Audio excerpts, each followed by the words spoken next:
anchoring and reaching.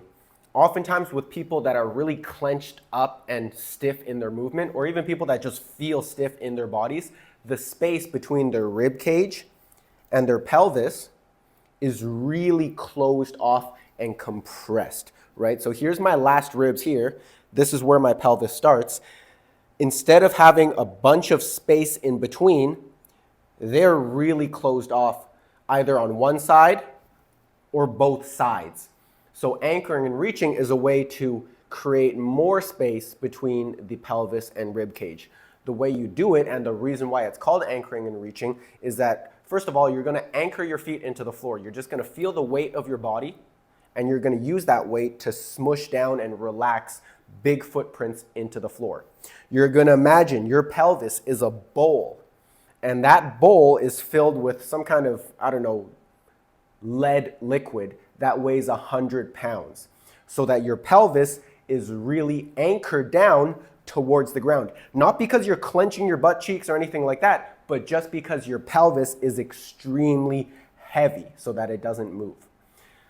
From there, once you're anchored into your feet and into your pelvis, you're going to gently reach your one arm or both arms over your head to try to reach your rib cage out of your pelvis.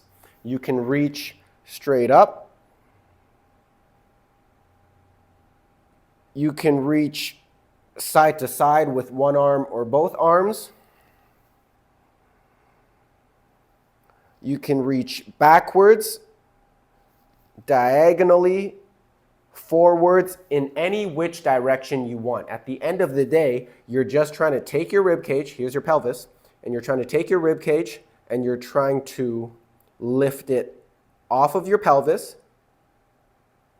and tilt it in all different directions to continue to mobilize the thoracolumbar fascia, your abs, obliques, all that stuff that connects the two pieces together. Last key point on this.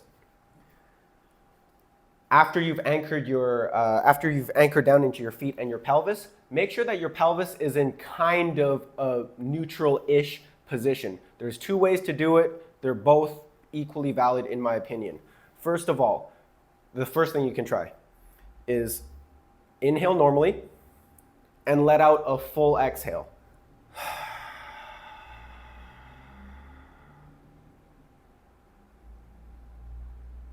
If you've truly done a full exhale, it's going to reflexively tuck your pelvis a little bit into a more neutral position. The second way you can find a neutral-ish position is just perform a couple pelvic tilts. Back and forth. Okay, here's the max posterior tilt. Here's the max anterior tilt that I can do. And I'm just going to find a nice middle ground and anchor my pelvis in that position. So once again, anchor the feet and pelvis into the ground. Set your pelvis in a neutral-ish position. Make sure your pelvis is super, super heavy. And then use your arms to reach your rib cage off of your pelvis in all different directions as you follow the flow of your breath. Of course, if you feel any particular range that's real tight, you can pause in that position, focus on a real big reach, and breathe into the space that's tight. That's the anchor and reach.